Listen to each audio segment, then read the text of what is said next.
सूर्योदय का, सूर्यास्त का, मौन उड़ते परिंदों का सांझ बेला में। कविता का शीर्षक है मौन के अनुनाद से भरा मैं।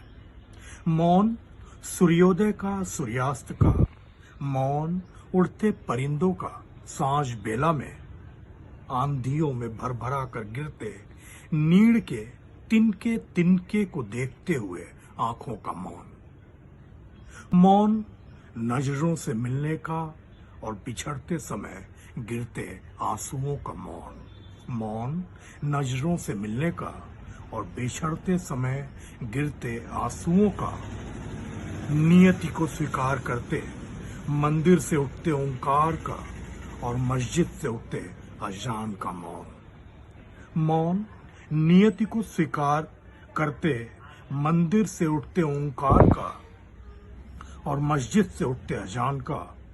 और मौन दुर्गा विसर्जन के बाद के खालीपन का। मौन दुर्गा विसर्जन के बाद के खालीपन का, या मौन मजदूर के निर्विकार भाव से तोड़ते उस पत्थर का, या रोटी के लिए तवायफ के शारीरिक आमंत्रण के आंख का मौन। मौन बिना भूख मिटाए जलते उस चूल्हे की आग का, या मौन गरीब के खाली थाली के विकराल शून्य का मौन। मौन भूखी बेचारी मां के सूखे स्तनों पर मुंह मारते हुए उस बच्चे का, या मौन शहीद के सीने पर लाल सुराख के ब्रह्मांड का मौन। मौन शहीद के सीने पर लाल सुराख के ब्रह्मांड का मौन। मौन नग्न पहाड़, सूखी नदी और बंजर धरती का। मौन नग्न पहाड़, सूखी नदी और बंजर धरती का, या मौन रात में बहती नदी के आंचल में भटके उस अकेले दीप का मौन। या मौन रात में बहती नदी के आंचल में भटके उस अकेले दीप का मौन। और मौन उस काले जूते का, उस चश्मे का, उस छाते का, जिसे बाबूजी चुपचाप छोड़कर चले गए। मौन उस काले जूते का, उस चश्मे का, उस छाते का, जिसे बाबूजी चुपचाप छोड़कर चले गए। और मौन बेवा अम्मा के सिंदूर विहीन खाली मांग का। मौन उस काले जूते का, उस चश्मे का, जिसे बाबूजी चुपचाप छोड़कर चले गए। या मौन बेवा अम्मा के सिंदूर विहीन खाली मांग का।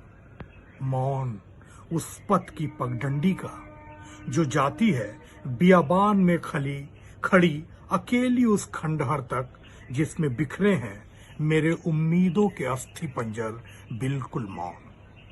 मौन उस पथ की पगडंडी का, जो जाती है बियाबान में खड़ी अकेली उस खंडहर तक, जिसमें बिखरे हैं मेरे उम्मीदों के अस्थि पंजर बिल्कुल मौन।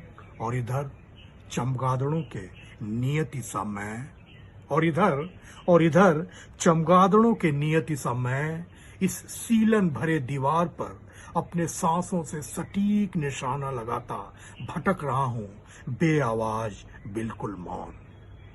और इधर चमगादड़ों की नियति सा मैं इस सीलन भरे दीवार पर अपने सांसों से सटीक निशाना लगाता भटक रहा हूं बेआवाज बिल्कुल मौन।